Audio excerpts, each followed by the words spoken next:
y escribió llevándoles esperanza. Por eso el tema central de la epístola a Pedro es esperanza. Y esperanza cristiana no es lo que es esperanza en el diccionario. Esperanza en el diccionario es el deseo de que ocurra algo bueno en el futuro. Pero la esperanza cristiana no es el deseo de que ocurra algo bueno en el futuro. La experiencia cristiana es la seguridad de que va a suceder algo bueno mañana para ti. Seguridad, no es expectativa, es seguridad. ¿Y por qué? Porque la esperanza cristiana se basa en la palabra de Dios, y la palabra de Dios permanece para siempre. Vamos al texto entonces.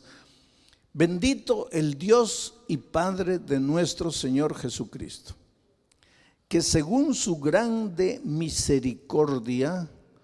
¿Cuál sería un sinónimo que tú podrías usar para misericordia? Si pudieras sacar misericordia y colocar otra palabra, ¿cuál sería esa palabra? Piedad, ¿qué paz? ¿Qué más?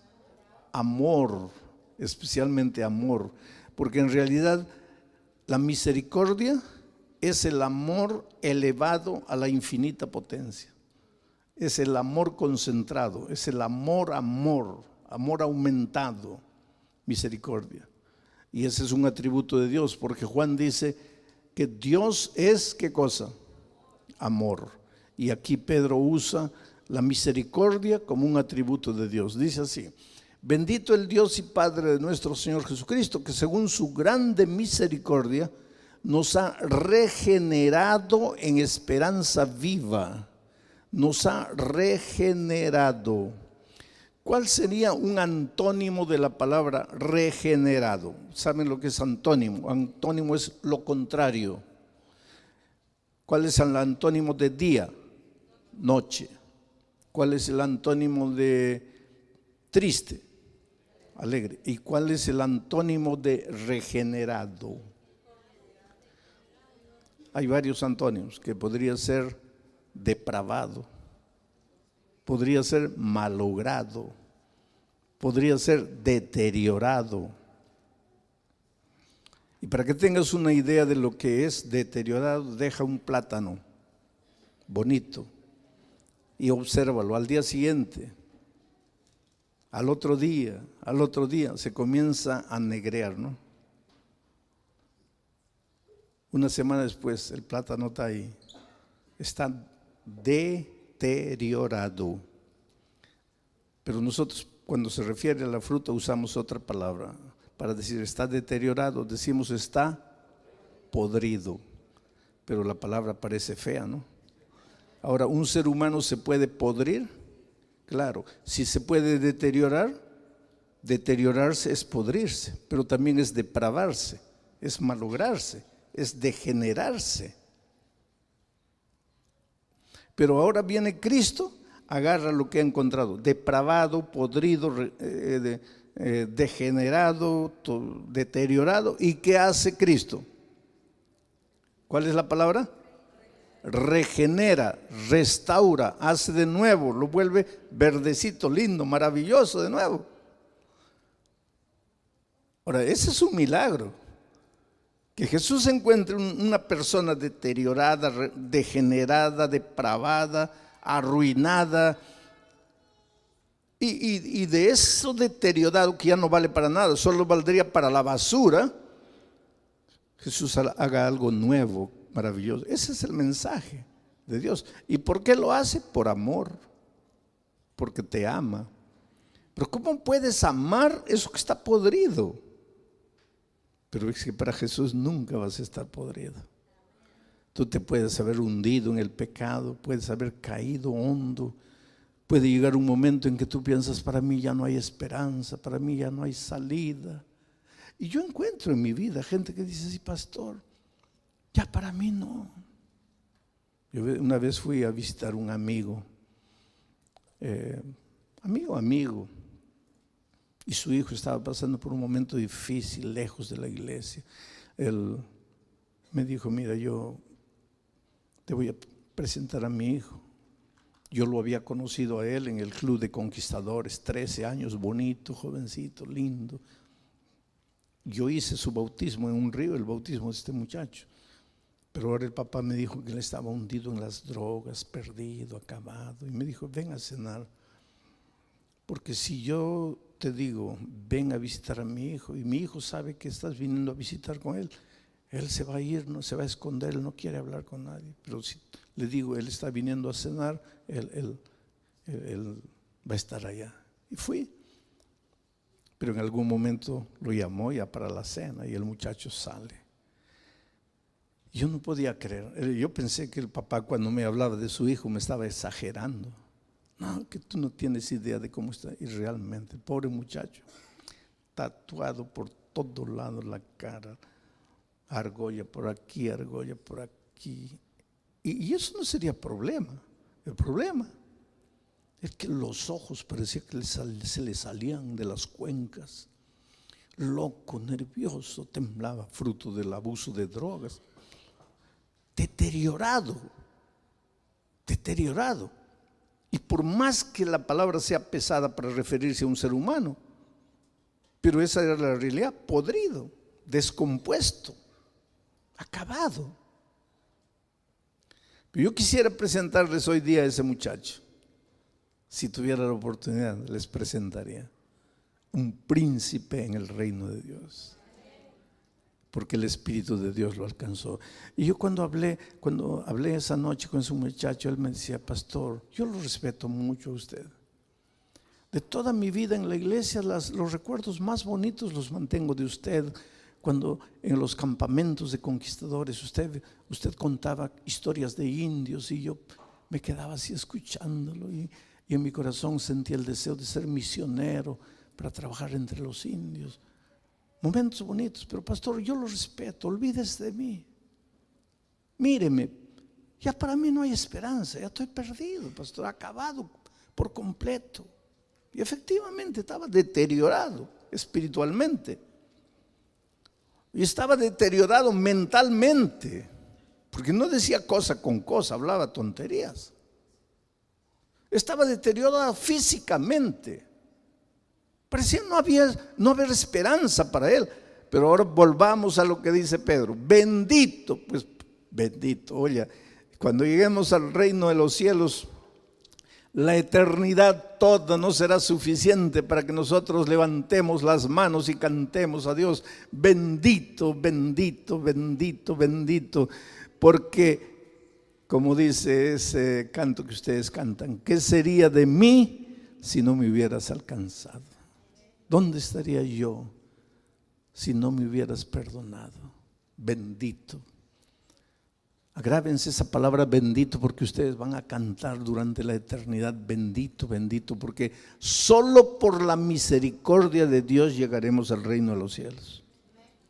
Olvídate que tienes que hacer alguna cosa para entrar al reino de los cielos. El reino de los cielos no es por merecimiento. El reino de los cielos no es para los que se han portado bien, porque para los que se han esforzado por portarse bien. Porque hay mucha gente que no ha entendido el evangelio y piensa que el reino de los cielos es para los que se han portado bien. Y yo te voy a dar un ejemplo de gente que se ha portado bien y se va a quedar. ¿Te acuerdas que Jesús, cuando él cuenta en esta tierra él cuenta así como una parábola y dice así: no todo aquel que me dice Señor, Señor, entrará en el reino de los cielos, sino todo aquel que hace la voluntad de mi Padre que está en los cielos. Muchos me dirán en aquel día, repitan conmigo, ¿qué cosa? Señor, Señor, ¿no profetizamos en tu nombre? ¿En tu nombre no hicimos milagros? ¿En tu nombre no echamos demonios? Y sin embargo esa gente se va a quedar. ¿Por qué? Porque no hicieron la voluntad del Padre. ¿Y cuál era la voluntad del Padre? No tengan miedo aunque se equivoquen, porque hemos venido a aprender y la mejor manera de aprender es equivocarse. ¿Cuál era la voluntad del Padre que ellos no hicieron? No me digas guardar mandamientos, querido.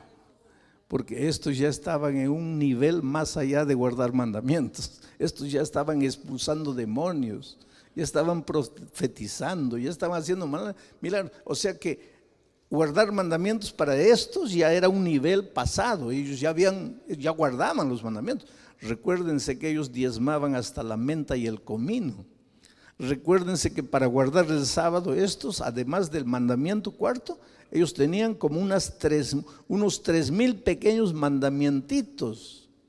O sea, esta gente ya había superado el nivel de guardar mandamientos, porque muchas veces nosotros pensamos, es que ellos no hacían la voluntad del Padre, porque no guardaban mandamientos. ¿Qué no guardaban mandamientos? Esa gente guardaba todos los mandamientos, ya estaban profetizando, expulsando demonios, haciendo milagros, pero no hacían la voluntad del Padre.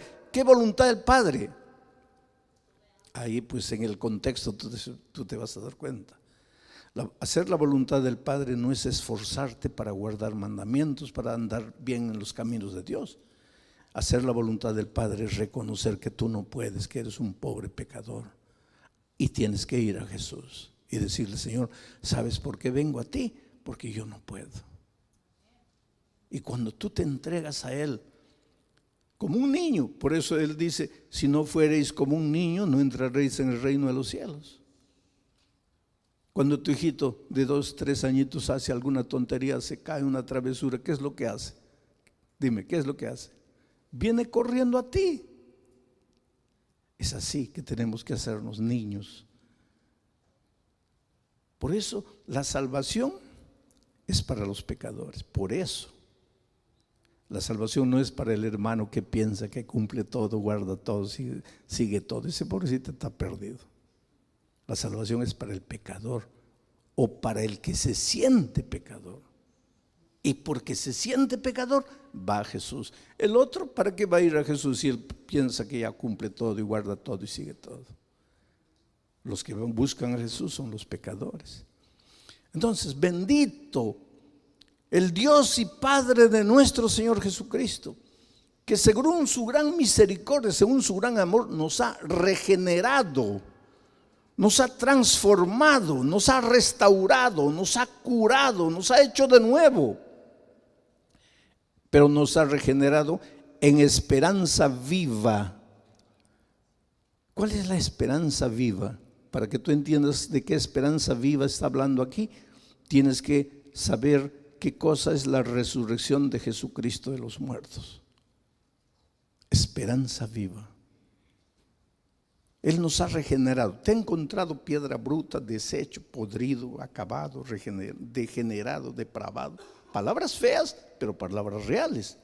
Te ha encontrado así y por su misericordia te ha regenerado, te ha restaurado. Pero lo que eres hoy día, restaurado por Dios, no es todavía lo que vas a hacer siempre. Hay una esperanza viva. Esto que tú eres no es lo que vas a hacer todavía. Por eso Pablo dice: somos transformados de gloria en gloria. Has sido regenerado ya, pero todavía no tienes idea de hasta dónde va a ir tu regeneración, tu restauración. Porque el pecado nos ha deteriorado. Tú sabes que Adán medía 4 metros de altura. La sierva del Señor dice eso. Y Eva le llegaba al hombro, 3,80 metros. Y ahora yo con mi 1,55 metros. Estoy degenerado, estoy en el sentido espiritual depravado, podrido, acabado, mosqueado ya para la basura. Pero cuando Cristo venga y suene la trompeta, yo no sé qué es lo que va a pasar, pero la promesa es que yo voy a llegar a la estatura del varón perfecto y voy a comenzar a crecer.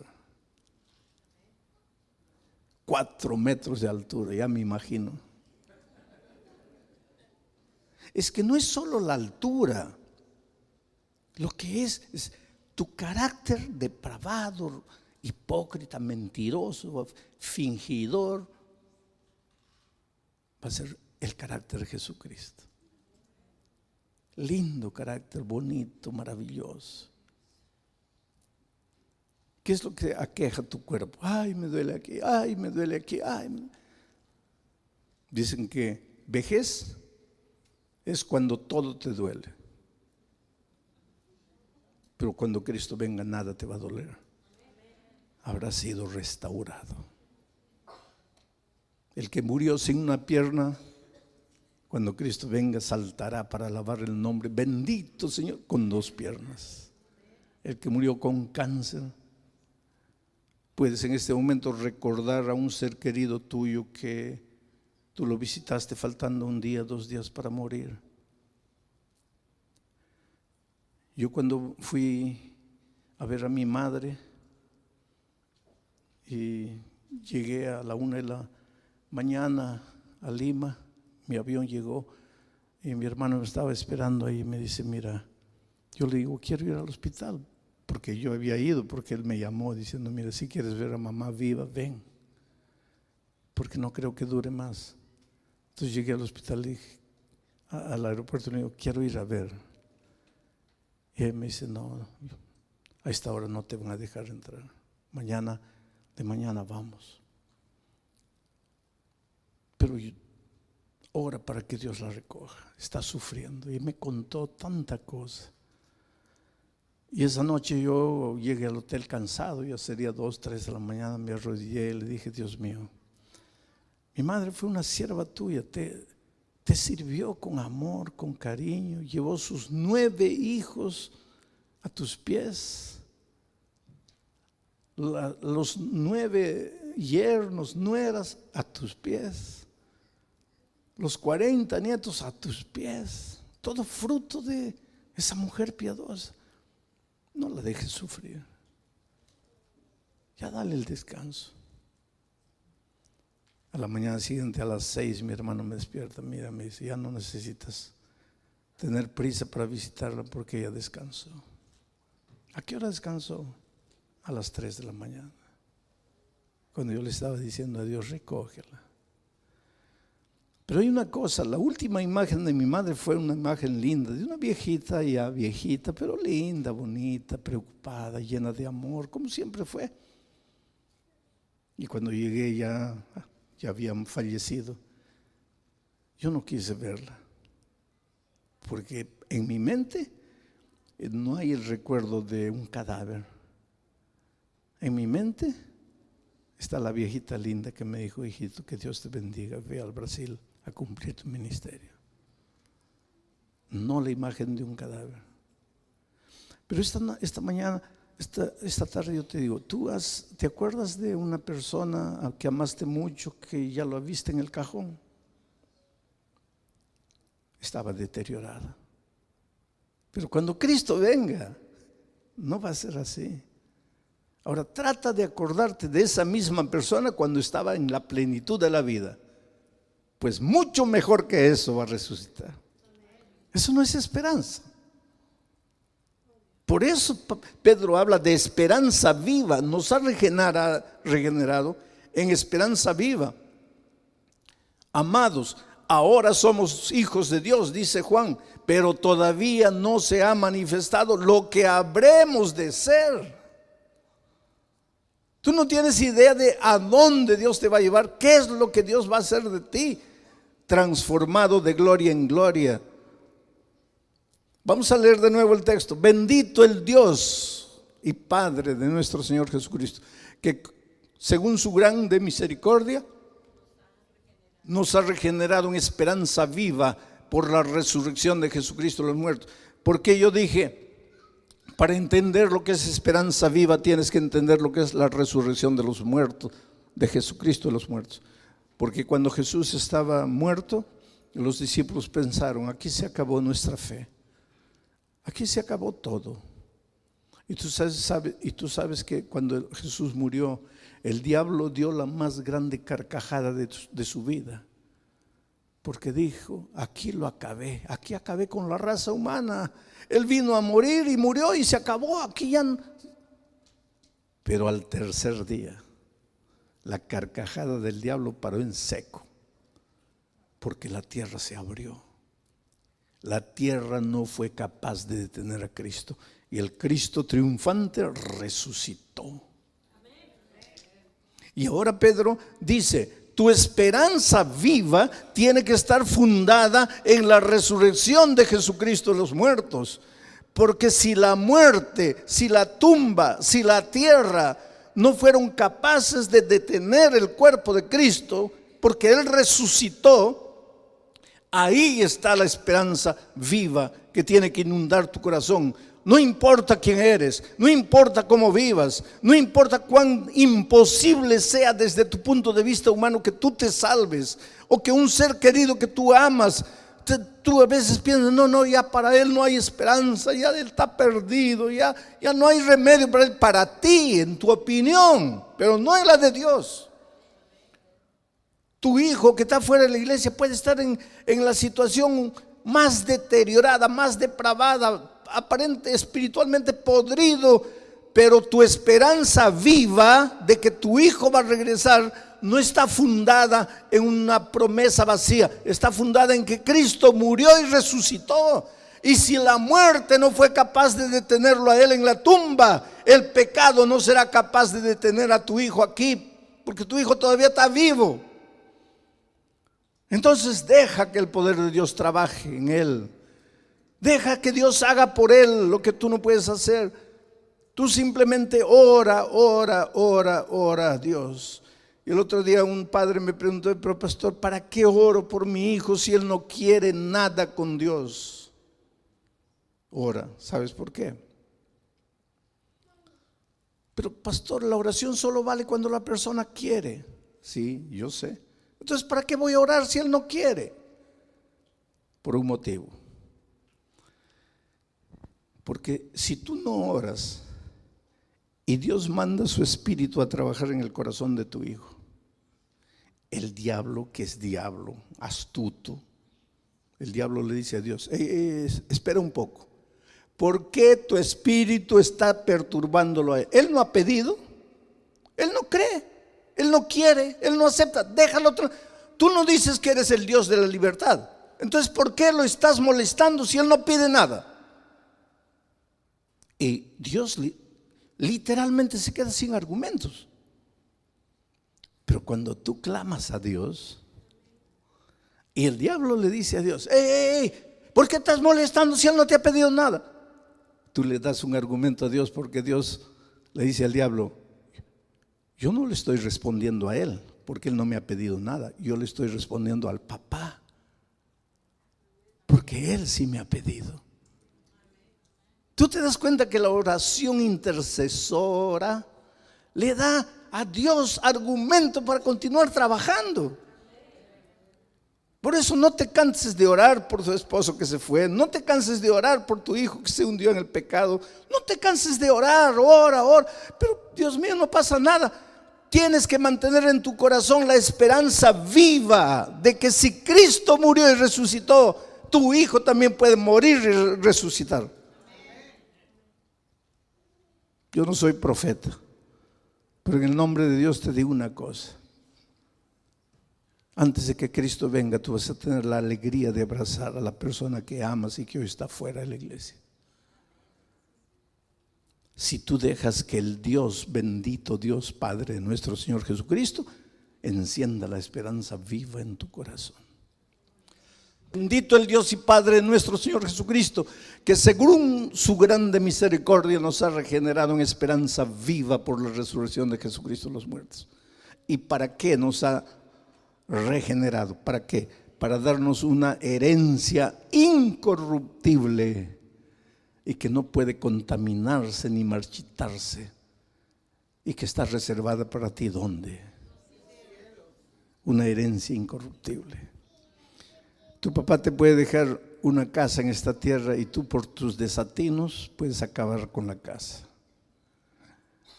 Tu papá te puede dejar dinero y tú por tu ingenuidad te puedes hacer quitar el dinero por otra persona. Pero la herencia que Dios tiene para ti, nadie te la va a quitar, porque es incontaminable. Dice, es una herencia que no se puede contaminar, una herencia que no se puede marchitar, una herencia que está reservada para ti en el reino de los cielos. Pastor, ¿qué tengo que hacer para eso? Ven a Jesús. Entrégale tu vida a Jesús. Dile, Señor, yo no puedo. En una grande ciudad brasileña, un hombre que no era miembro de ninguna iglesia, pero un hombre rico, de mucho dinero, que tenía una cadena de tiendas de ropas, fue secuestrado. Y pidieron a sus familiares $2 millones de rescate para liberarlo. Lo que vivió este hombre durante 7 días que su secuestro duró, marcó la vida de este hombre para siempre. Hubo momentos en que no le daban ni agua. Hubo momentos que no lo dejaban ni salir para ir al baño. 7 días en esa vida. Porque estos delincuentes tratan de minar la autoconfianza de la víctima de tal manera que él mismo les ayude a conseguir el dinero. Y cada vez que los dejaban hablar con la familia, pues él estaba al principio, decía, no entreguen nada, que me maten. Pero pasaron 2, 3 días después de aquella vida infernal, él mismo decía, por favor, consigan el dinero que puedan, ya no aguanto esta vida.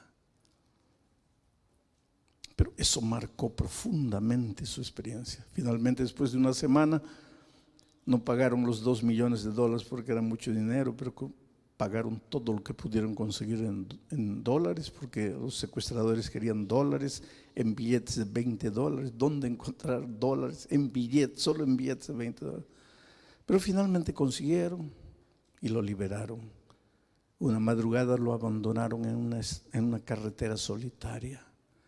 Lo encontraron caminando, hecho un tonto, perdido. Su ropa maloliente, excremento, orina, enloquecido.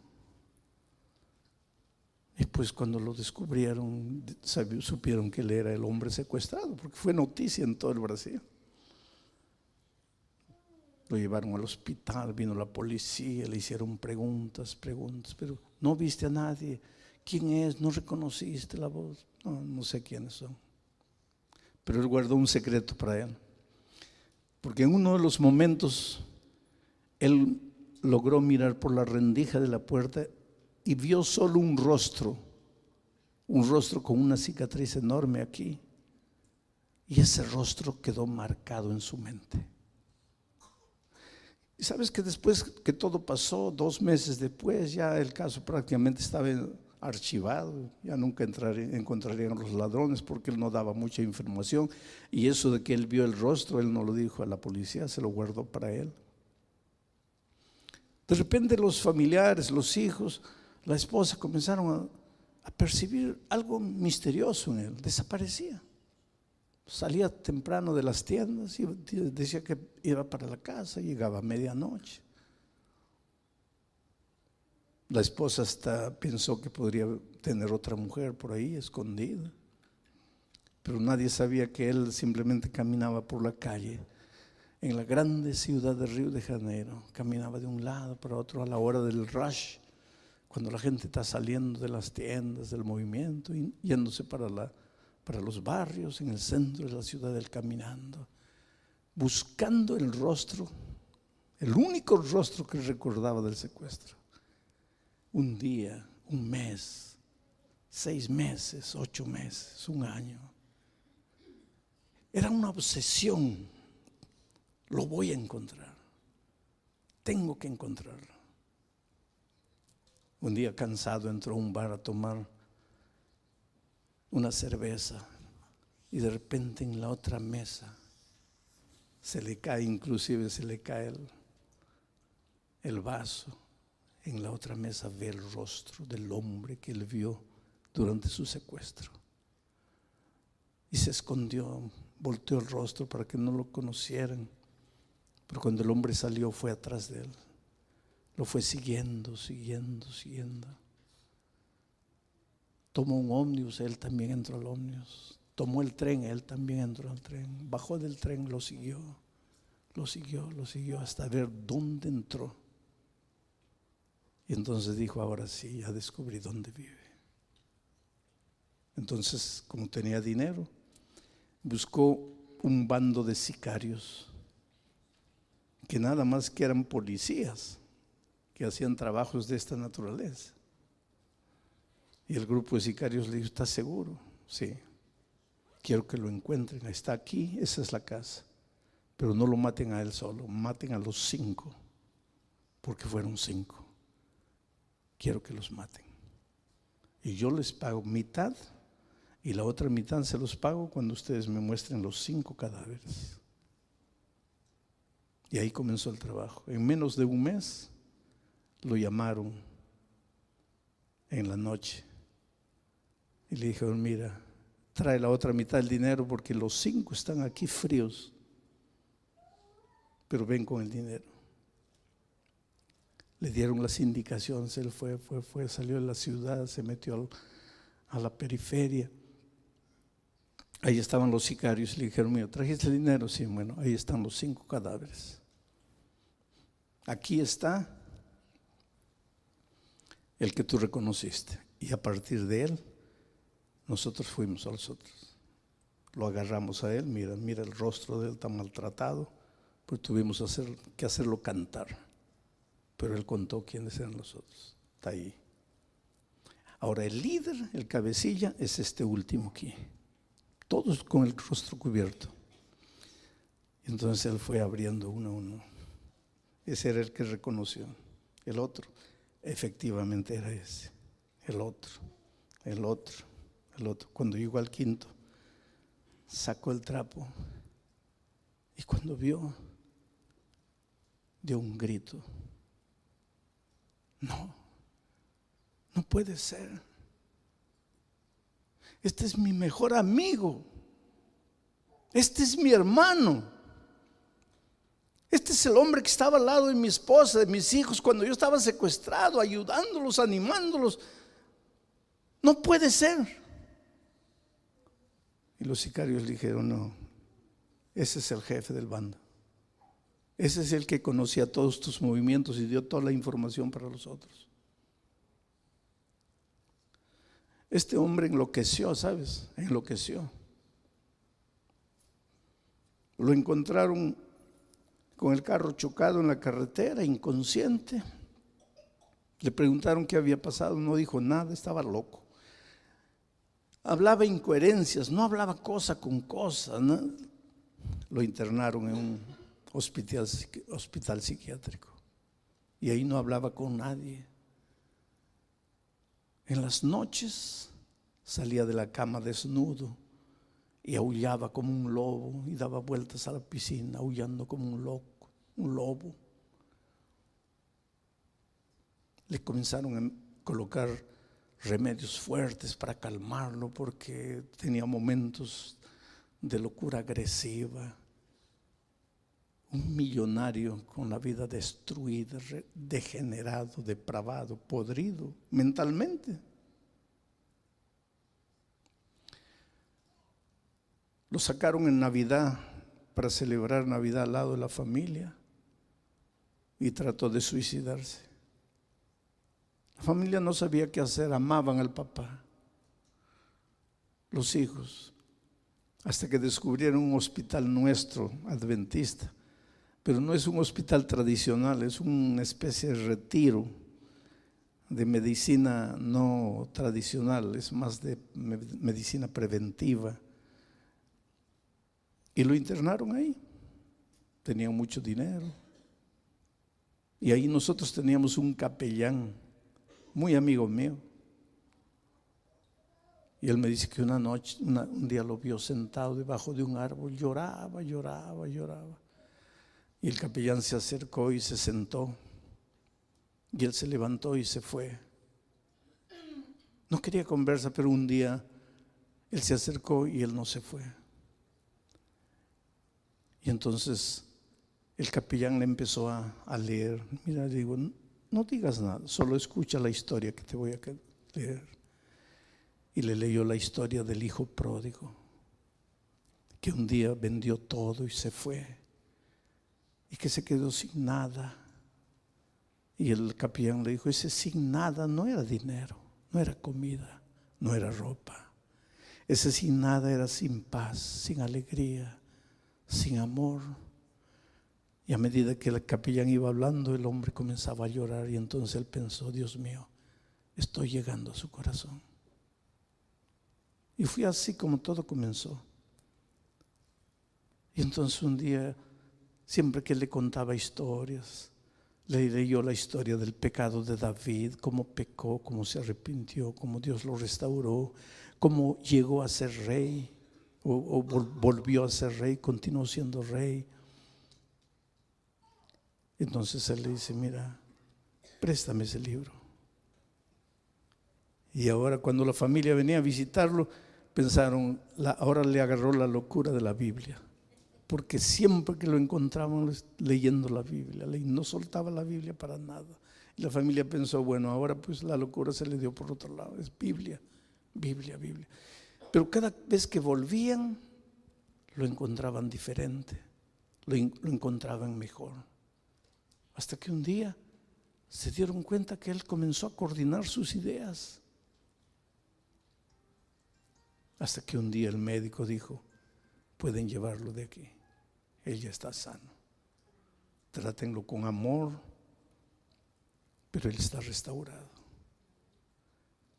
Él llegó a la casa, reunió a la familia y les dijo: hijos, esposa, ustedes no conocen el otro lado de la vida, a donde yo llegué. Y les contó toda la historia. Yo enloquecí, y ustedes no saben por qué enloquecí. Enloquecí porque durante el secuestro yo reconocí un rostro, y pasé más de un año buscando a la persona hasta que la encontré y la seguí. Y contraté un equipo de sicarios y ellos mataron. ¿Y saben quién era el jefe de la banda? Nuestro amigo desaparecido. No está desaparecido, está muerto.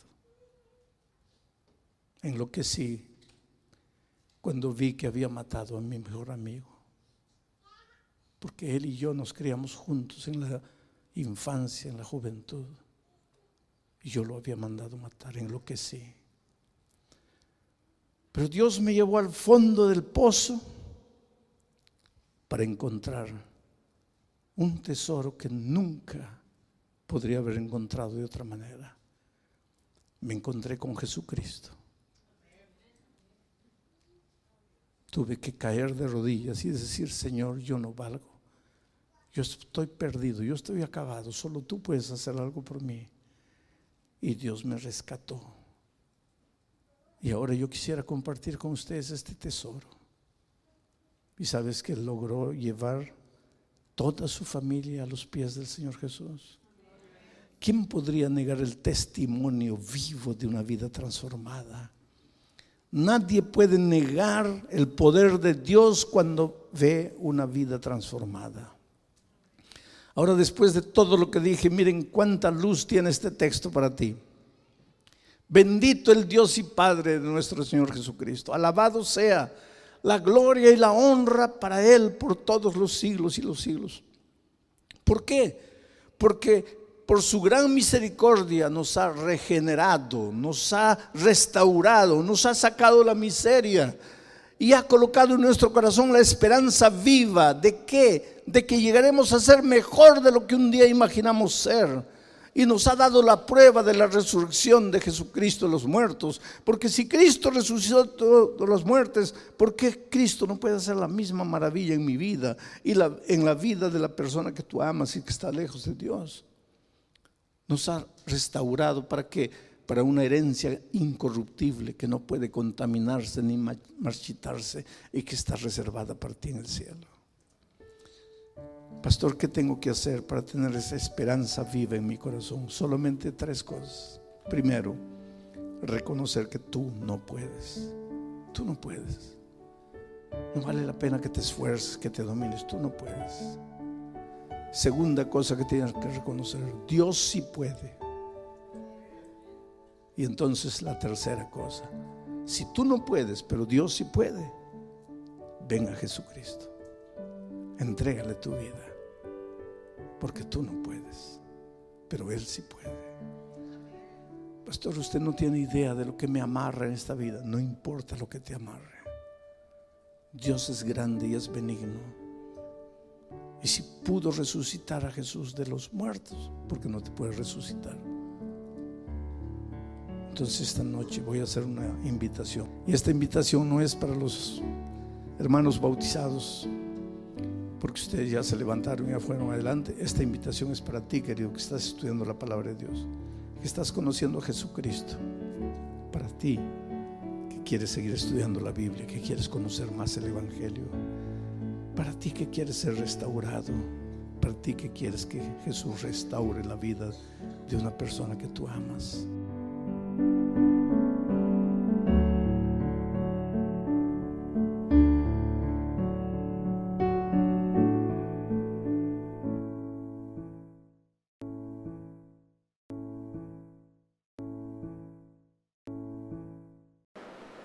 Vamos al texto bíblico.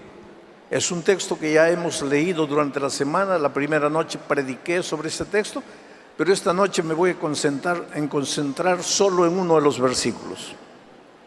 Dice así: Pablo escribe a los colosenses y les dice: ustedes han conocido el Evangelio, ustedes han recibido a Cristo, ustedes han abierto su corazón a Jesús. ¿Para qué? Para que anden como es digno del Señor. ¿Y cómo se anda como es digno del Señor? Agradándole en todo. ¿Y cómo se agrada en todo al Señor? Llevando fruto en toda buena obra y creciendo en el conocimiento de Dios. Quiere decir que cuando tú vives una vida sin frutos, no estás viviendo para agradar a Dios. Porque si tú quieres andar como es digno del Señor y quieres agradar a Dios, tu vida tiene que estar llena de frutos en todas las áreas. Frutos en la vida intelectual, frutos en la vida profesional, frutos en la vida familiar, frutos en la vida financiera, frutos en tus relaciones humanas. Cuando tú vives una vida de frutos, una vida productiva, agradas al Señor. Quiere decir, Dios está desde allá mirándote feliz. Esto es como tú cuando tu hijo se gradúa y viene con la noticia: papá, encontré un buen empleo en la mejor empresa aquí en México y me van a pagar el equivalente a $5,000 mensuales de sueldo y voy a viajar por todo el mundo. Ahora tú como padre, ¿qué sientes? Pues hasta lloras de emoción, porque lo que más te deja feliz, lo que más te agrada, es ver que tu hijo esté feliz. Entonces Pablo dice: tú has recibido al Señor para andar como es digno del Señor, agradándole. Pero ¿cómo se le agrada? Cuando tu vida está llena de frutos, cuando tu vida está llena de consecuciones, de buenas obras, de éxito, de victoria. Es que Dios no te ha hecho nacer para ser un fracasado. Y si tú estás viviendo una vida de derrota, de mediocridad, de conformismo, es porque no has entendido el plan de Dios para ti. Porque Dios no te ha hecho nacer para que vivas una vida inoperante, una vida estéril. Dios te ha hecho para que vivas una vida de éxito, de victoria, de frutos abundantes. Pero vamos a seguir leyendo el texto. Dice así: para que andéis como es digno del Señor, agradándole en todo, llevando fruto en toda buena obra, creciendo. Primero, creciendo en el conocimiento de Dios, pero también creciendo en la vida financiera, creciendo en la vida profesional, creciendo. Dios quiere que crezcas primero en el conocimiento de Dios, porque te digo una cosa: Tu crecimiento en cualquier área de la vida va a depender de tu crecimiento en Dios. Si tú no creces en el conocimiento de Dios, no esperes crecer en las otras áreas de la vida. Pero por otro lado, si tú no creces en el conocimiento, si tú creces en las otras áreas de la vida sin crecer en el conocimiento de Dios, eso que tú llamas crecimiento es hinchazón, no es crecimiento. Si te colocan una aguja, te desinflas, porque no has crecido, te has hinchado. Y Dios quiere que crezcas. ¿De qué vale tener tanto dinero cuando llega la noche te sientas vacío, frustrado, derrotado? ¿De qué vale tener fama? ¿De qué te vale tener éxito si cuando llega la noche sientes ganas de llorar y no puedes dormir? Eso no es crecimiento. Yo conozco jóvenes de la iglesia que han crecido, se han graduado, hoy día son brillantes profesionales, ganan sueldos extraordinarios, pero son infelices. Yo conozco un muchacho que creció con mis hijos, ya está en el tercer matrimonio, brillante profesionalmente, y todo el mundo que lo ve puede pensar, ¿ha crecido en qué? Se ha hinchado. Eso no es crecimiento. Para crecer auténticamente, primero tienes que crecer en el conocimiento de Dios. Entonces sí, vas a crecer en todas las áreas de la vida, en un crecimiento lento, seguro, porque recuérdate que has recibido a Jesús para andar, no para saltar. No quieras hoy día comenzar en el empleo y mañana ser gerente. Calma, paso a paso. Se conquista las grandes victorias paso a paso. Esto es como el fútbol. ¿Ustedes saben jugar fútbol o no?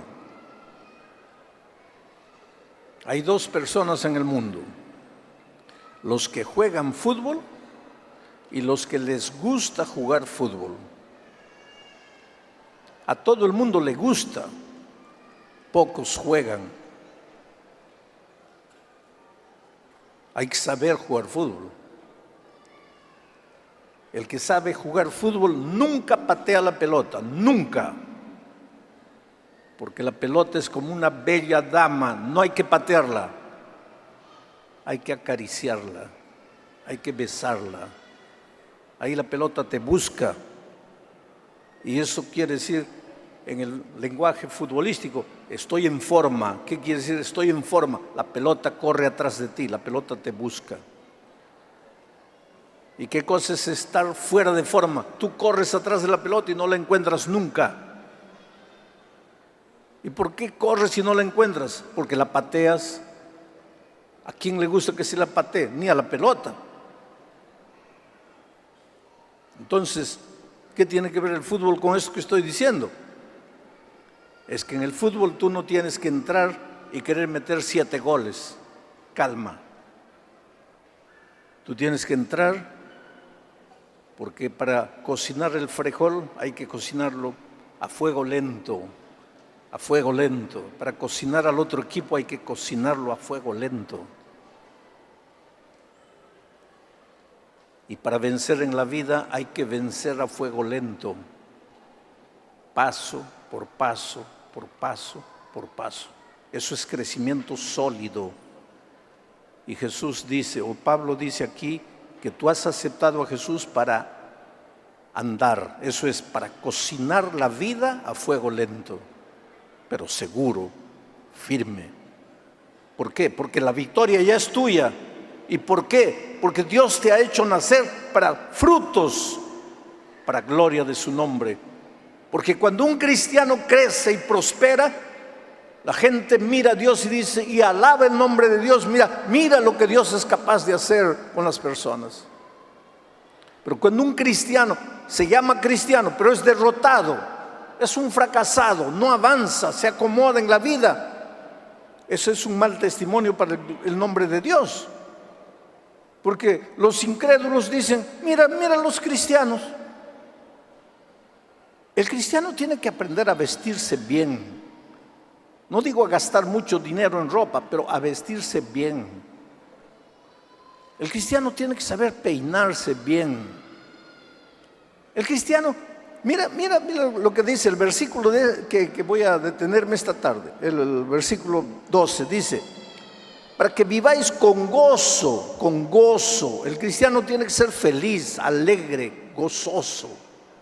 No tengas miedo de ser bonito. ¿Para qué han inventado el espejo? Mírate al espejo, arréglate.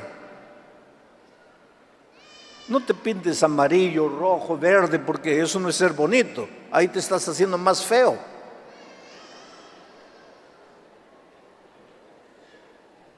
Tú eres bello porque saliste de las manos de un Dios perfecto.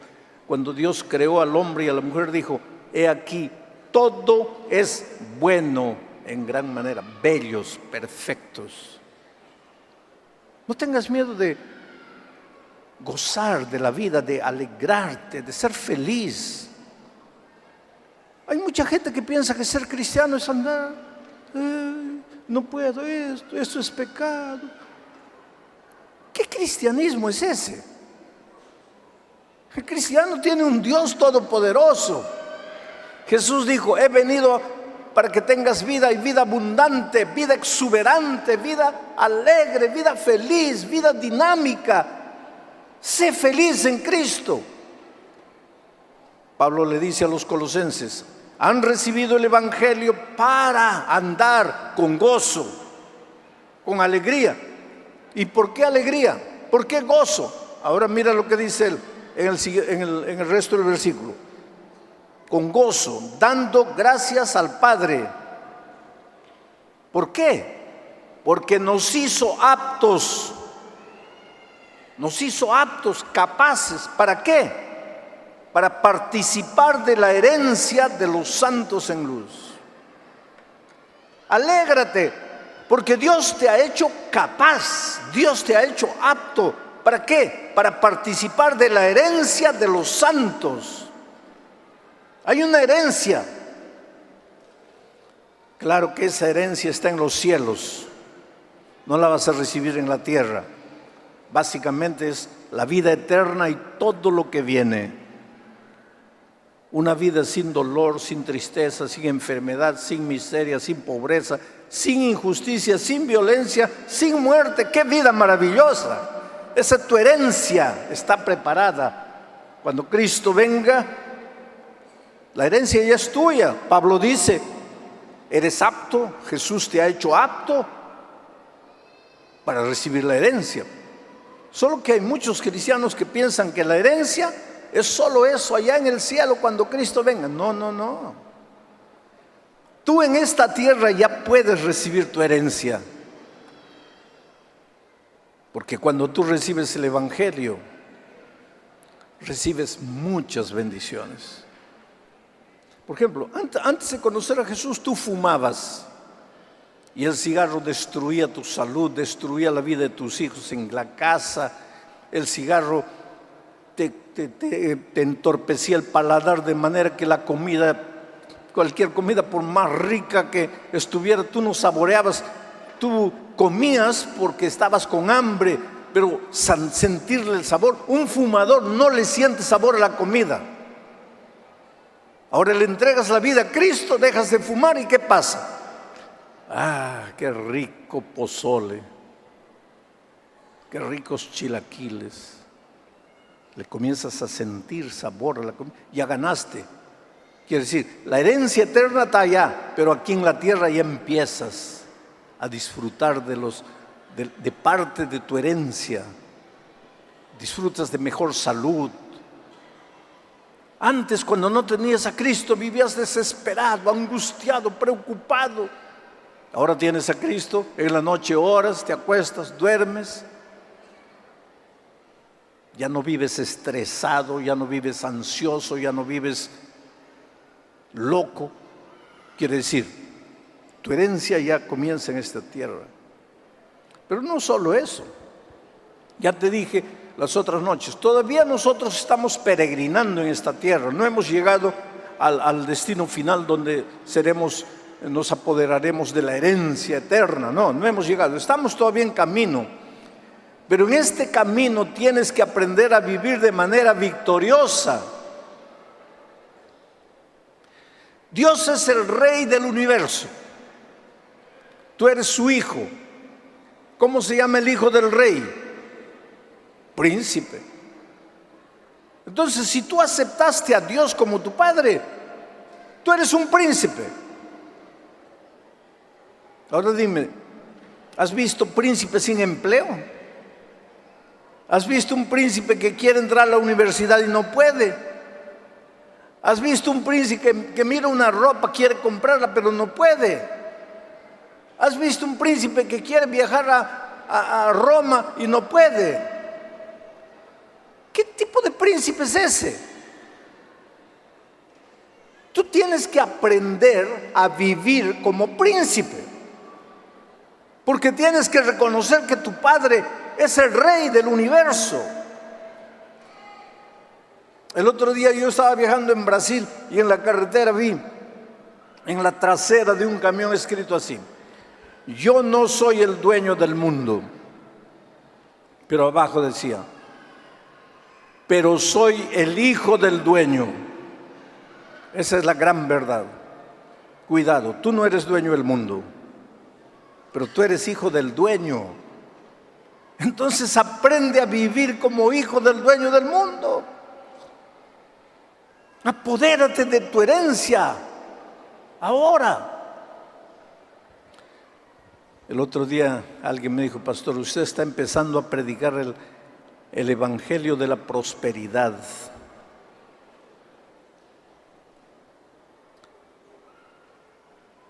Cuando tú predicas el evangelio, solo puedes predicar el evangelio de la prosperidad, porque evangelio de la derrota no existe.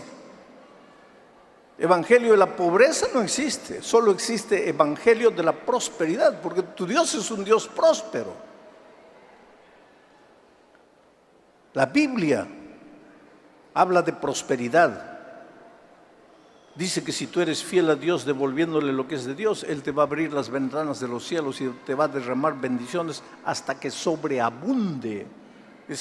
Dios no es Dios de abundancia. Dios es Dios de sobreabundancia. Tú tienes que aprender a agarrar las promesas de Dios y vivirlas. Dios quiere hacerte próspero. Ahora, el problema es que vivimos en un mundo de falsificación. La piratería está metida por todo lado, inclusive en la iglesia. Alguien ya anda proponiendo que hay que crear un ministerio de la piratería dentro de la iglesia. Pero yo no entiendo cómo pastores, como hermanos, ancianos, iglesias, laicos pueden estar pirateando. ¿Qué cosa es piratear? Copiar lo que no es tuyo. Pero nosotros vivimos en un mundo de piratería, donde se copia todo. Una corbata Pierre Cardin, $100. Tú vas a la calle, encuentras una corbata Pierre Cardin, $3. Pirata. Miras, igualito, pero este es pirata y este es el auténtico. Hay un perfume Paco Rabanne, $120. Existe un perfume Paco Rabanne de $5, pirata, agua sucia. La piratería existe todo. En el reino espiritual también hay piratería. Existe el evangelio de la prosperidad verdadero, bíblico, auténtico. Y existe el evangelio de la prosperidad falso, pirata. ¿Cuál es el evangelio de la prosperidad pirata? Eso está de moda. Ven aquí, yo voy a hacer una oración y todos tus problemas se van a acabar. Estás enfermo, vas a sanar. Estás desempleado, vas a encontrar empleo. Estás sin dinero, vas a encontrar dinero. Pero tienes que venir aquí, pero tienes que venir con fe. Y la respuesta de tu oración, dicen estos predicadores del Evangelio de la Prosperidad pirata, la prueba de tu fe es el dinero. Si tú traes $10 aquí, tienes poca fe. Si traes 50, eso es ya más fe, más posibilidades de que el milagro suceda. Y si traes 200, más posibilidades. Entonces, cuanto más dinero traes, más fe demuestras. Y tú sabes que la gente va y lleva dinero. Y al único que se le resuelven los problemas es al predicador. Y cuando no suceden los milagros, la respuesta es que no tuviste mucha fe. Y fe significa dinero. Ese es el ministerio, esa es la teología, ese es el evangelio de la prosperidad pirata, falsa. Pero existe una teología de la prosperidad verdadera, auténtica, que te acabo de leer. ¿Qué dice Dios? Entrégale la vida a Jesús. Y si tú le entregas la vida a Jesús, ¿qué va a pasar contigo? Vas a empezar a andar, no a retroceder. Vas a empezar a andar en todas las áreas de tu vida, comenzando con tu vida espiritual. Vas a andar, vas a crecer. ¿Por qué? Vas a vivir con alegría, con gozo. Vas a producir frutos abundantes. ¿Por qué? ¿Por qué vives con gozo? ¿Por qué vives con alegría? Porque Dios te ha hecho capaz de recibir tu herencia en el cielo, la vida eterna, pero también de recibir tu herencia en esta tierra. Vas a vivir mejor, vas a comer mejor, te vas a alimentar mejor. Dios te va a prosperar en esta tierra en la medida que seas fiel a Él. En la medida que lo busques todos los días, que aprendas a vivir con Él, a depender de Él. Tú eres su hijo. Dios te ama. Dice que antes que tú ores o pidas cualquier cosa, Dios ya sabe lo que vas a pedir. Porque Él te ama. Él quiere hacer maravillas en tu vida. Por favor, no te acomodes con el fracaso de esta vida, porque nosotros vivimos en una vida, en un mundo de derrotismo, de conformismo, de mediocridad, y nos acostumbramos con esa vida. Te voy a contar la historia del águila. Un día a un cazador le gustaba cazar águilas y disecar para guardarlas en su sala como trofeos. Y un día estaba andando por ahí cazando y vio en el pico de una montaña una bellísima águila. Apuntó, disparó y mató al águila, pero el águila no cayó, se quedó ahí en el pico.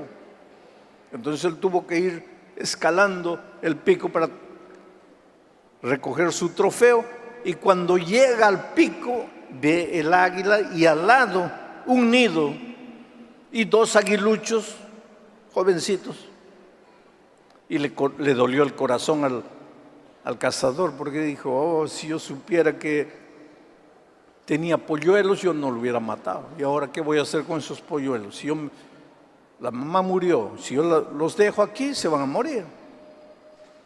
Entonces, como él tenía ¿cómo le dicen ustedes? La hacienda, su casa abajo, ¿no? Su tierra, tenía gallinas, su rancho. Agarró a los polluelos y se los llevó al rancho. Tenía muchas gallinas y los comenzó a criar con las gallinas. Entonces los aguiluchos comenzaron a crecer. Uno de ellos murió, pero uno fue creciendo. Miraba aquí, gallina. Miraba ahí, gallina. Ahí pues el pobre llegó a la conclusión: si aquí todo el mundo es gallina, yo también debo ser gallina. Y comenzó a vivir como gallina. Yo no sé cuántos de ustedes han visto en el rancho cuando el gallo encuentra un gusanito y llama, y las gallinas todas corren. Hay que visitar un poco el rancho, porque el mundo en que vivimos nos hace mucho mal, especialmente a nuestros niños. El otro día en la escuela preguntaron de dónde viene la leche, y un niño afirmaba, y no había quien lo convenza, y creía que la leche viene de la caja. Y él no podía creer que la leche venía de la vaca. Hay que sacar a los hijos un poco del celular, del iPad, y hay que llevarlos al rancho de vez en cuando, a conocer, a ver, a mirar. Entonces, en el rancho, cuando el gallo encuentra un gusano, llama y todas las gallinas corren. Y un día el hacendado estaba por ahí y vio que el gallo encontró un gusano, llamó, las gallinas corrieron y el águila también. Y ahí pues el hacendado dijo: ay, pobre águila, yo tengo la culpa porque yo maté a su mamá. Lo crié entre gallinas y ahora el pobre piensa que es gallina.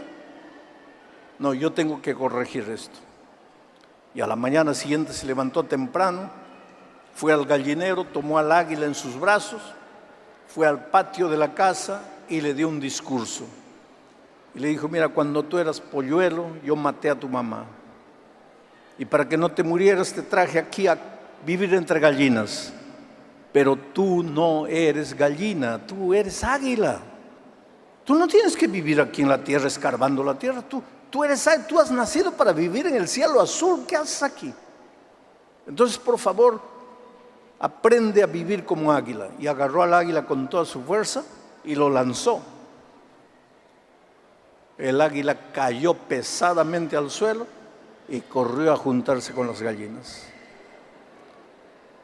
A la mañana siguiente el hacendado agarró de nuevo al águila, pero esta vez lo llevó a una montaña alta y ahí le dio el discurso de nuevo. Le dijo: eres águila, aprende a vivir como águila. Y esta vez pues el hacendado corrió y ya no lo lanzó al patio, sino lo lanzó al aire. Y cuando el águila miró abajo, ya la tierra estaba muy abajo. Entonces dijo: si yo caigo aquí me mato. Entonces instintivamente abrió las alas, y al abrir las alas sintió que se sostenía en el aire, y agitó el ala y se levantó, y siguió agitando y siguió levantándose y levantándose y levantándose, y de repente miró para la tierra, miserables gallinas escarbando la tierra. Y miró arriba, cielo azul infinito, y dijo: ¿qué estuve haciendo allá abajo? Yo no soy gallina, yo soy águila, yo soy capaz de volar. Y la historia dice que agitó las alas y se perdió en el infinito. Ahora yo te digo con todo cariño, querido, tú no eres gallina, tú vives en este mundo de gallinas, pero tú eres águila. Por eso Pablo, ¿te acuerdas del texto que leí? Dice: si pues habéis resucitado con Cristo, ¿qué? Poned la mira en las cosas del cielo donde está Cristo. Ya no en las cosas de esta tierra, cosas de gallina. No vivas escarbando la tierra, mira mirando el cielo azul. Y finalmente allá está tu hogar eterno. Estás en esta tierra de paso. Somos peregrinos y advenedizos. Nuestro verdadero hogar está allá. Vamos para allá, caminamos para allá. Sacude el polvo de la derrota de tu vida. Un día le trajeron a Jesucristo un paralítico, 38 años paralítico, arrastrándose en la tierra, sin poder andar. Y Jesús lo miró y le dijo: levántate, toma tu lecho y anda. Si el paralítico hubiera dicho, pero ¿cómo voy a andar si estoy paralítico? Se hubiera quedado paralítico para el resto de la vida. Pero aunque estaba paralítico, oyó la voz, la palabra redentora de Cristo: levántate, toma tu lecho y anda. Se levantó y caminó. ¿Hace cuántos años arrastras tu vida? ¿Hace cuántos años intentas y no puedes? ¿Hace cuántos años tu vida profesional está paralizada? Tu vida familiar está paralizada. Tu vida financiera está paralizada. Pues esta noche, en el nombre de Jesucristo, levántate, toma tu lecho y camina. Cree, porque al que cree, todo es posible. Porque esta noche voy a hacer una vez más un llamado a las personas que han venido por primera vez hoy y que quisieran entregarle la vida a Jesús, que quisieran decirle: Señor, mi vida es tuya, yo soy águila, yo tengo una herencia para mí, yo quiero vivir con alegría, con gozo. Ya no quiero mirar a las cosas de esta tierra, quiero mirar al cielo infinito. Señor, yo te entrego mi corazón, te entrego mi vida. Si quieres decirle eso a Jesús, te voy a pedir que te levantes y vengas aquí adelante, porque yo quiero hacer una oración especial por ti. ¿Dónde está la primera persona que quisiera levantarse en el nombre de Jesucristo? Ven.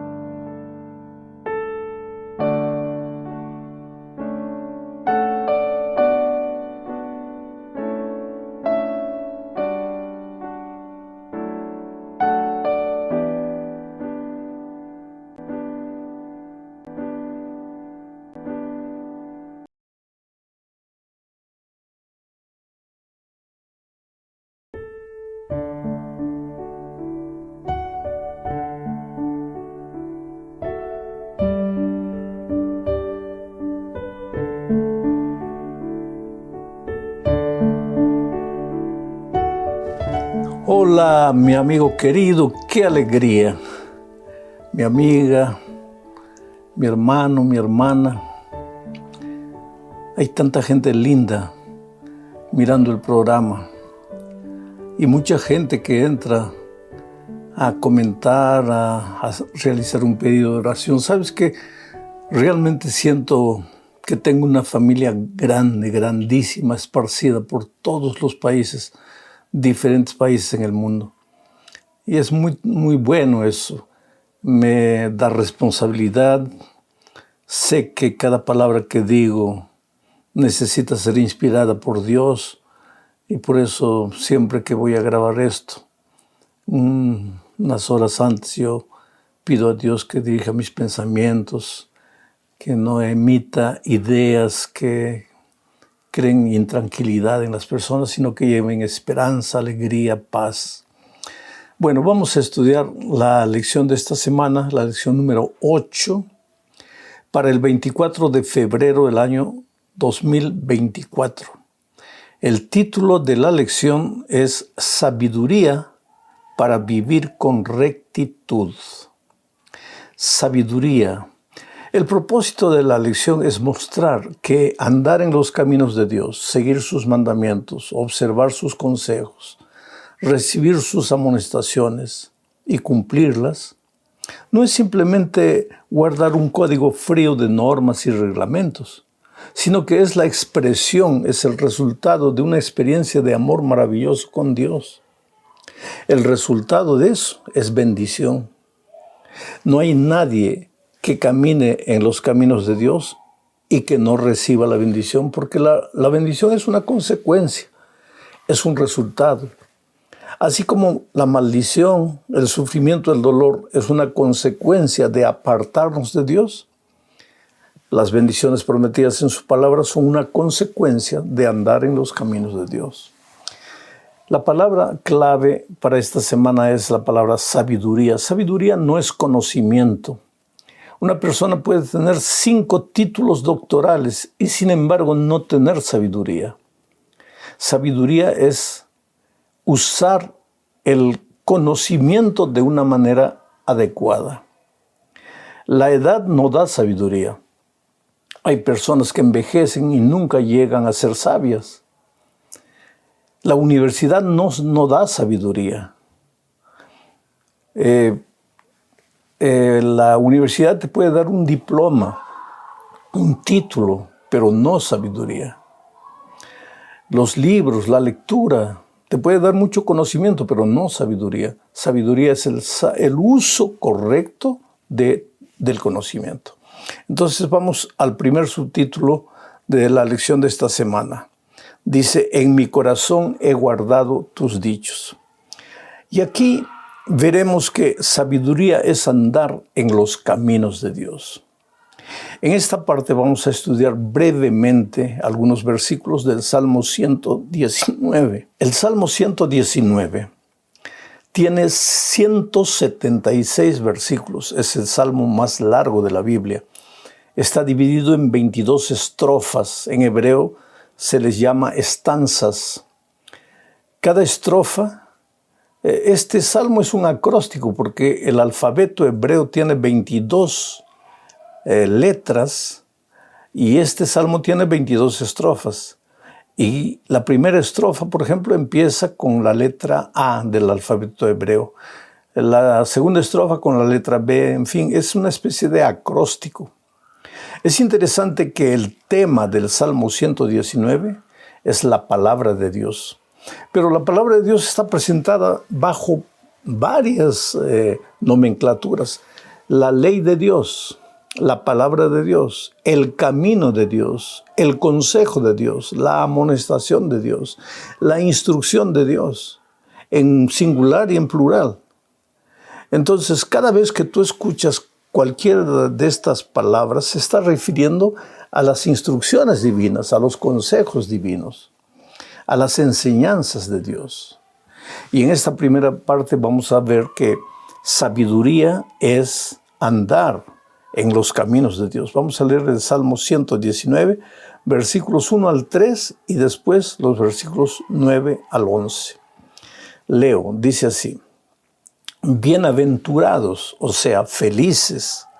¿Quiénes son felices? Los perfectos de camino.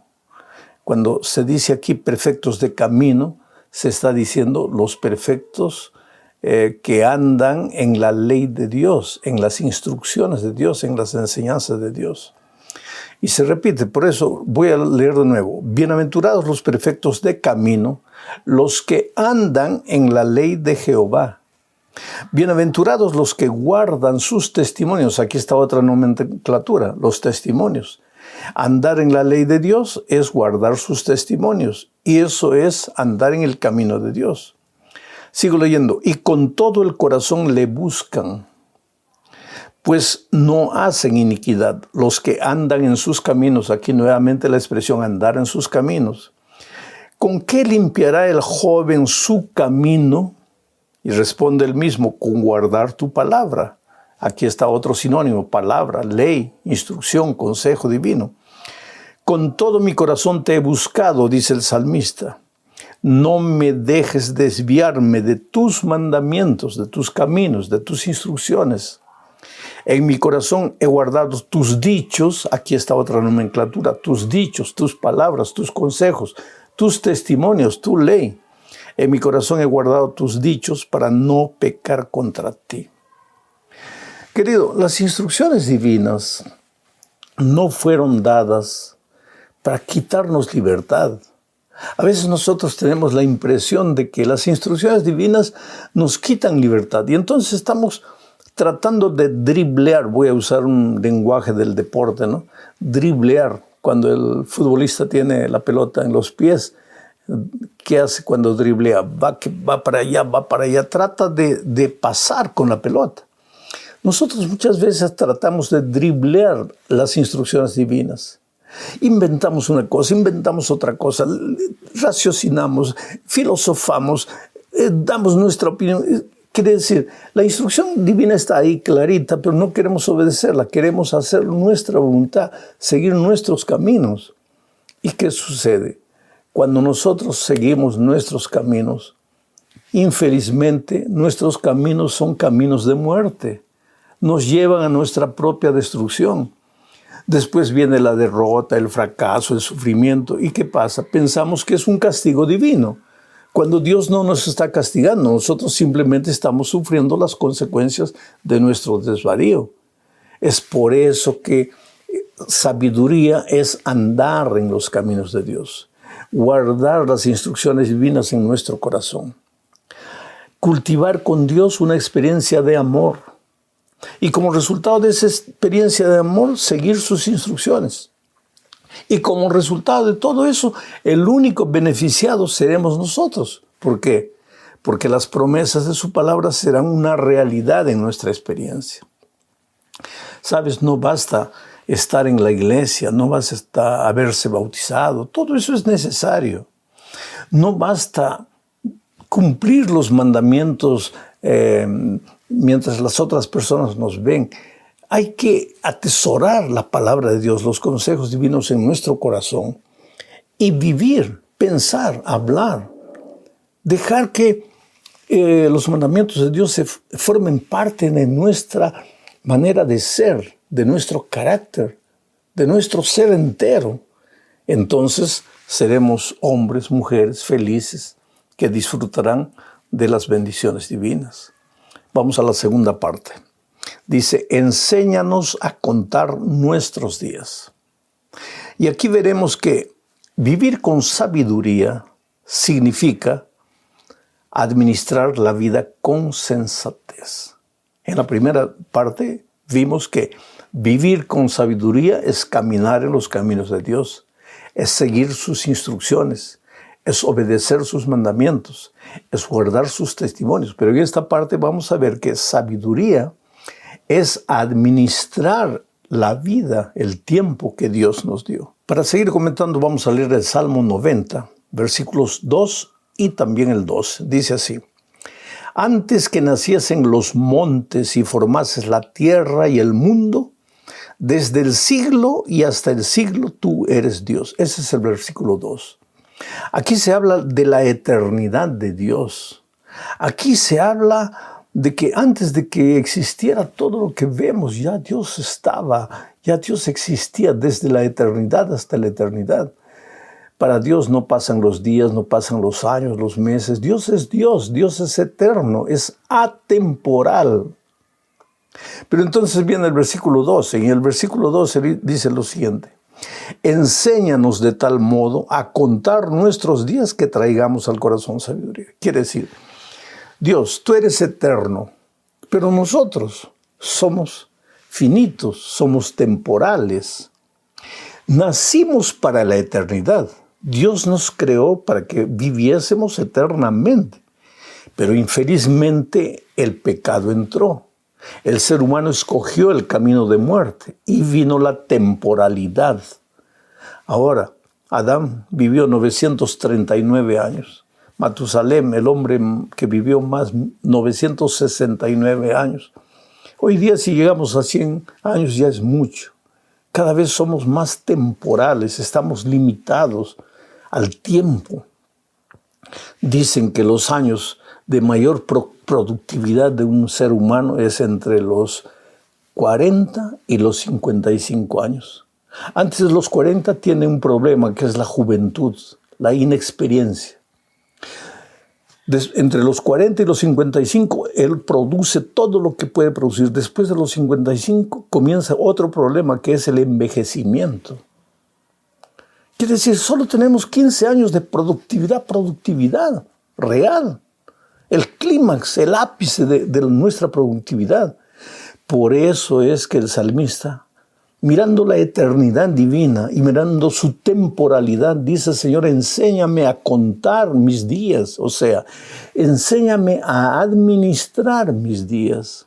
Querido, si hay algo que tienes que pedirle a Dios para ser feliz, es que te enseñe a administrar el tiempo precioso que te ha dado.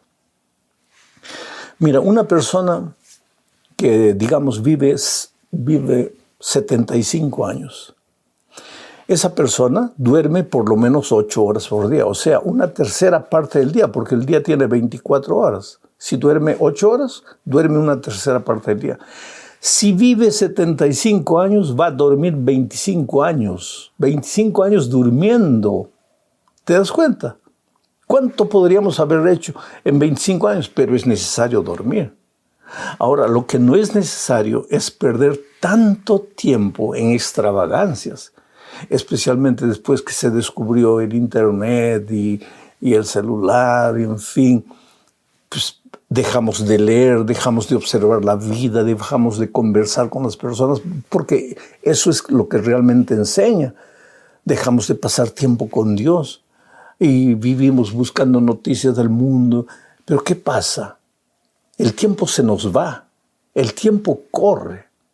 Cuando la televisión estaba de moda, porque también ya está pasando de moda, por lo menos aquí en el Brasil, el brasileño término medio miraba entre 25 a 30 horas por semana de televisión. Imagínate cuánto tiempo es eso. Sabiduría, querido, es aprender a administrar nuestro tiempo, a administrar la vida, administrar la salud, el cuerpo, administrar los dones que Dios nos dio. Y eso solo lo puedes hacer cuando vives una vida, una experiencia de amor diario con Jesús. Vamos a la tercera parte de este estudio. La prueba del Señor. Aquí veremos que vivir con sabiduría es soportar las pruebas de la vida. Soportar las pruebas de la vida.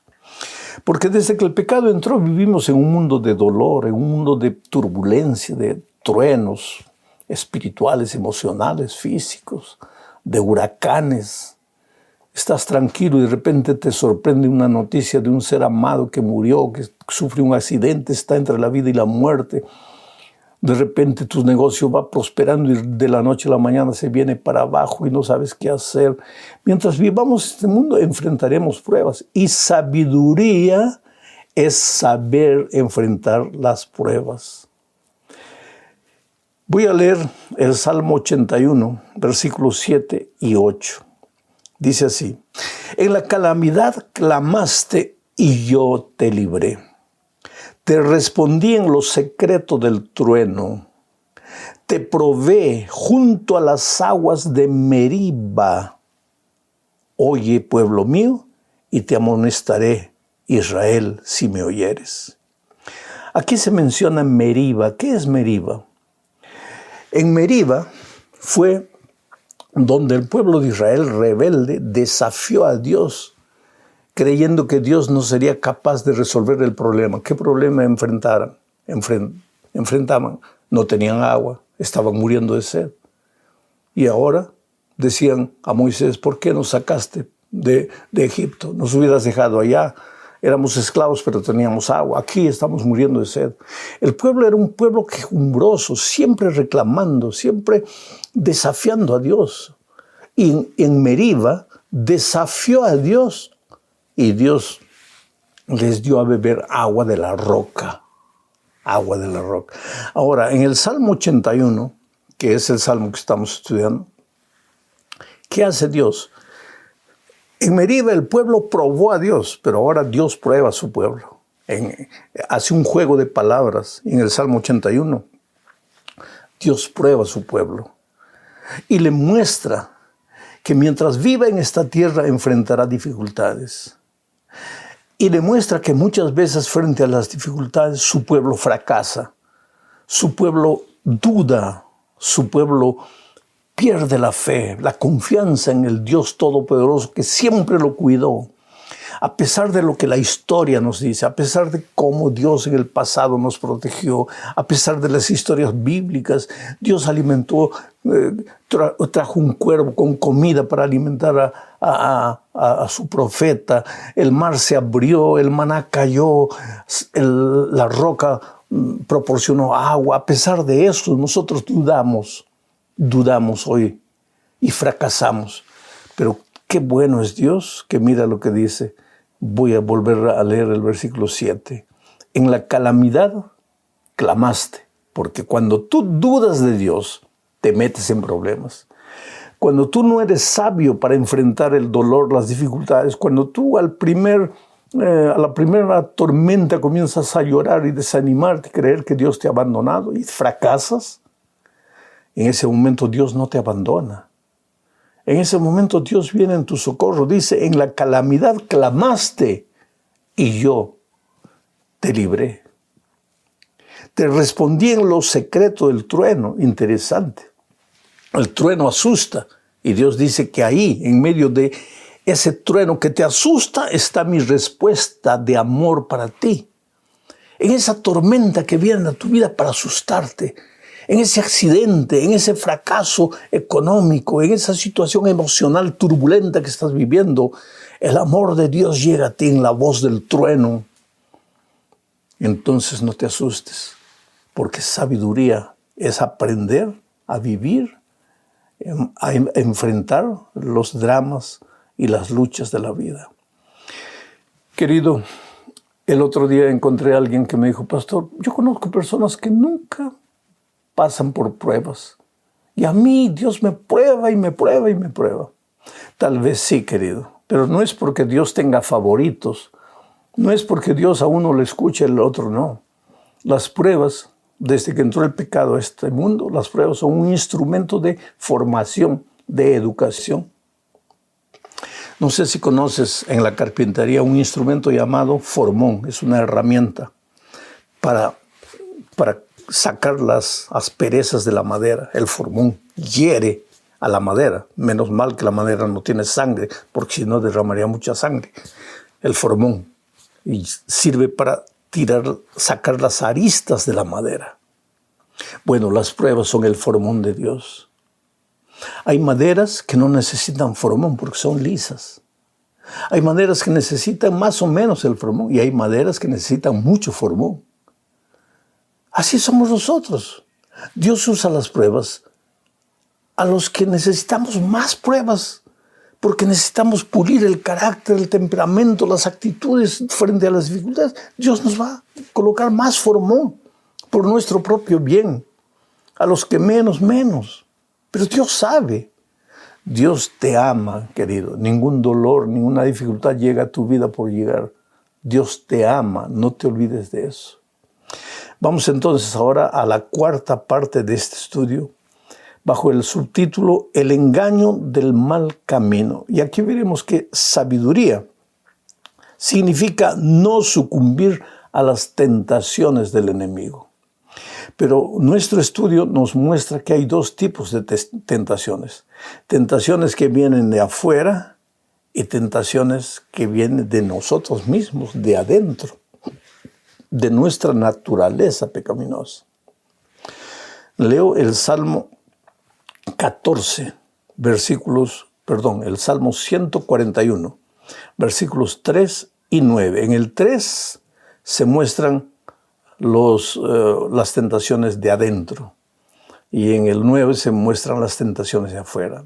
El 3 dice, pon guarda a mi boca, oh Jehová. Una de las grandes tentaciones es esta boca, hablar lo que no conviene. ¿Cómo somos rápidos para hablar? Después nos arrepentimos, pedimos perdón, pedimos disculpas, pero ya hablamos. ¿Por qué no le pides a Dios que coloque freno a tu lengua, freno a tu boca? Piensa lo que vas a hablar. Yo diría ahora lo que vas a escribir, lo que vas a decir. Piensa para que después no te arrepientas. Coloca freno a tu lengua. Nuestro gran enemigo no está afuera, está dentro de nosotros, en nuestra propia naturaleza. Sigue diciendo el texto, pon guarda mi boca, oh Jehová, guarda la puerta de mis labios. El versículo 4 también lo voy a leer. Dices, no dejes que se incline mi corazón a cosa mala, corazón. Y cuando habla del corazón, aquí se está hablando de la naturaleza pecaminosa. Cuando Adán fue creado, él no tenía naturaleza pecaminosa. Él vino a este mundo con una naturaleza perfecta. Él no tenía inclinación al mal, él no tenía propensión al pecado. Y me vas a preguntar, pastor, ¿y entonces por qué pecó? Infelizmente pecó por una libre determinación de él, porque él escogió Para Adán y Eva, obedecer era tan fácil como para ti es respirar. ¿Tú te esfuerzas para respirar? No, es una cosa inconsciente. Pues para Adán y Eva, en su naturaleza original, obedecer era como respirar. Pero cuando ellos pecaron deliberadamente, de cierta manera fueron contra su naturaleza de obediencia, adquirieron la naturaleza pecaminosa. Y esa naturaleza pecaminosa pasó a todos los seres humanos. Hoy día nosotros venimos a este mundo con naturaleza pecaminosa, con un corazón engañoso, un corazón que nos hace equivocar constantemente. Es un corazón mentiroso. Es un corazón que cuando estamos bien nos hace sentir que estamos mal y cuando estamos mal nos hace sentir que estamos bien. Es un corazón traicionero. Por eso el salmista en el versículo 4 dice, no dejes que se incline mi corazón a cosa mala, a hacer obras impías con los que hacen iniquidad y no coma yo de sus deleites. Pero después en el versículo 9, el salmista habla de las tentaciones que vienen de fuera. Guárdame de los lazos que me han tendido y de las trampas de los que hacen iniquidad. Oh querido, Dios es tu guardador, Dios es tu libertador. Él te puede librar de los enemigos que vienen de afuera, que quieren hacer mal. No temas. Si estás escondido en las manos de Dios, ellos no te pueden hacer nada. Pero también te puede librar de tus propios enemigos. Yo siempre digo que si tú pudieras nanonizarte, este es un verbo nuevo, nanonizar, hacerte pequeñito, bien pequeñito, insignificante y entrar en tu propia mente, tú te asustarías con los fantasmas que habitan en tu propia mente y que quieren controlar tu voluntad. Que tú quieres servir a Dios, pero esos fantasmas propios de la naturaleza pecaminosa te llevan hacia el mal, hacia el pecado. Y sabiduría en la vida es pedirle a Dios que nos libre de las tentaciones exteriores e interiores. Llegamos al fin de este estudio y vamos a estudiar la quinta parte bajo el título de Bendiciones de una vida recta. Y aquí veremos que vivir con sabiduría es esperar con paciencia el cumplimiento de las promesas divinas. Porque Dios ha prometido que si tú andas en sus caminos, pues los resultados van a aparecer. Las bendiciones van a aparecer. Mira lo que dice el Salmo 1, versículos 1 al 3. Voy a leer y comentar un poco. Dice así, bienaventurado, o sea, feliz el varón que no anduvo en consejo de malos. Aquí se repite algo que el Salmo 119 también habla, de andar en el camino de los malos o andar en el camino de Dios. Tú tienes dos opciones, escoge el camino de Dios. Aquí el salmista dice, bienaventurado el varón que no anduvo en consejo de malos, ni estuvo en camino de pecadores, ni en silla de escarnecedores se ha sentado, sino que en la ley de Jehová está su delicia, y en su ley medita de día y de noche. Será como el árbol plantado junto a corrientes de aguas, que da su fruto en su tiempo y su hoja no cae, y todo lo que hace prosperará. ¿Te gustaría ser una persona como un árbol plantado a la orilla del río, recibiendo la vida del río, que es Cristo? Tus hojas serán verdes, tu fruto aparecerá en el tiempo cierto, serás prosperado en todo. Qué maravilla, querido, Dios te ama mucho. No es fácil andar en los caminos de Dios, porque el caballito salvaje que llevamos dentro, la naturaleza pecaminosa constantemente nos lleva para el mal, para el camino de lo que llamamos libertad, cuando la verdadera libertad está en Cristo. Pero si conoces el plan divino para tu vida, vas a clamar a Dios y decirle, Señor, coloca un cabresto en esta fiera salvaje, en este caballo chúcaro. Ayúdame a andar en tus caminos, ayúdame a caminar contigo. Y el resultado de eso va a ser felicidad y prosperidad para tu vida.